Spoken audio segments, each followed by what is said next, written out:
Stephen next defines what a paradigm is and how changing our paradigms or the ways we see the world can result in major improvements in our personal and organizational lives. I'd like to use a scientific term for a moment to describe what I'm presenting. It's called paradigm. A paradigm is the way you see the world, the way you see the universe. The way you see your role is a paradigm. For instance, a friend of mine just a couple of days ago had been up all night delivering babies, and I called in the morning to see if I could pick up his son to join with my son to go to a parade. And he was telling me about the night's activities. I said, "What's it like? You've delivered hundreds of them now. Do you ever find it becoming routine?" He said, "Stephen, you have no idea how moving, how inspiring an experience it is." I said, "What are you most impressed with?" He said, "If the father participated over time in preparing for the birth and was present during the last stages, it profoundly affects the way they think and feel." One of the deliveries this morning was a newborn of a father who was a macho football player. He, in all of our visits, was rather filled with himself, with his concerns, his time schedule, and his own world, his own way of thinking.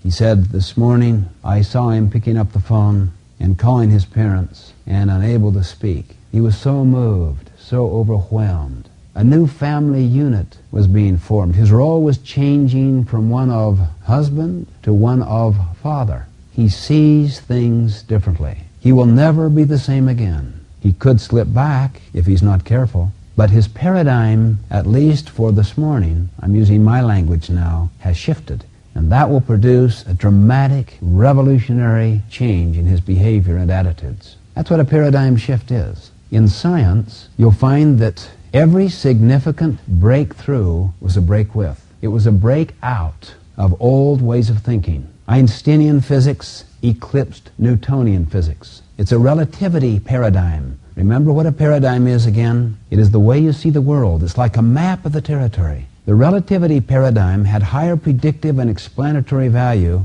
than the clockwork paradigm of Newton. We could get to the moon on Newton, but could not understand the basic unit in the universe called the atom. Einstein made a very significant statement, which has relevance for us now. He said, "The significant problems we face cannot be solved at the same level of thinking we were at when we created them." Again, the significant problems we face cannot be solved at the same level of thinking we were at when we created them. In other words, the major problems cannot be approached with the thinking that created them.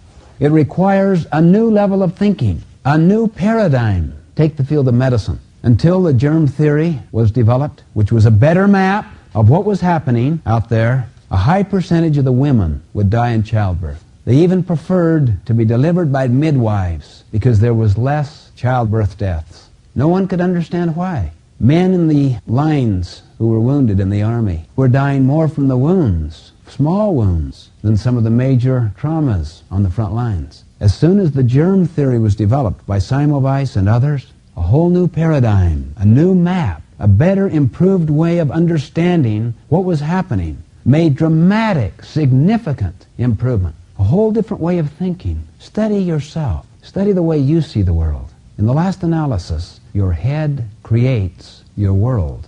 I'll explain that in greater depth a little later. Let me give to you a recent paradigm-shifting experience that I had, and I'd like you to share in this experience. I want you to work with your mind and empathize with this situation and see if you do not experience a paradigm shift, as did I. Now, I must give kind of the bottom line before I give you this experience. What I'm suggesting is, if you want to make small improvements in relationships, in organizations, in your families, your marriages, and in yourselves, then work on your behavior. Work on your attitudes. If you want to make major, significant, quantum-type improvements, change your paradigm. Change your way of thinking. Change your map.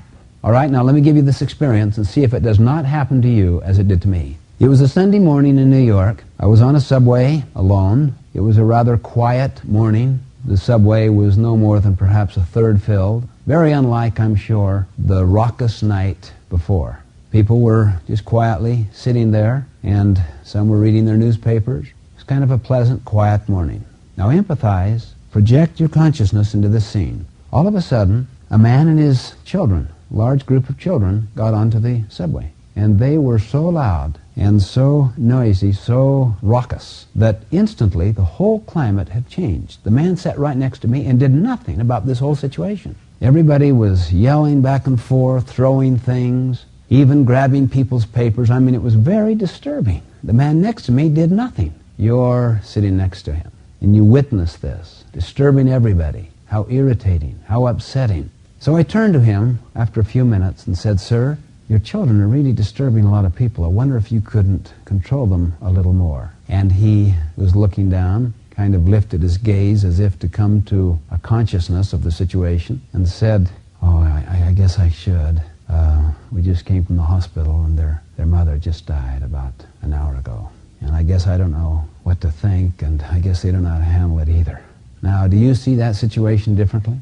I did instantly, as you do. You have a different map. Notice how free-flowing and spontaneous your attitudes of helpfulness and sympathy are. Notice how your behavior flows from that. I said, "Oh, I'm so sorry. Your wife just passed away." He was almost beside himself. "What can I do to help?" See, I wanted to. Look how your attitude and your behavior are a function of your paradigm, of how you see the situation. Up to that point, I was forcing myself to give him this feedback in a fairly pleasant but direct way, when really inside I was getting increasingly upset that he would be so insensitive as to see his kids just running wild around there and him doing nothing about it, taking no responsibility at all.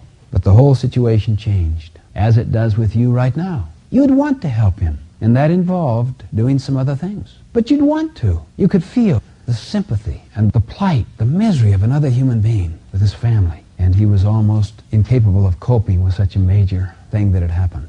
You see, in a sense, the key to our circumstances and our lives is to think about the lens of our glasses, our paradigms, our maps that we're looking through, and to perhaps change our paradigm, our role, to reframe the whole situation so that you can interpret it in a new light. It isn't what happens to us that affects our behavior. It's our interpretation of what happens to us. And if we can learn to get a better map, a better paradigm, get at a different level of thinking, we are on the road to significant improvement.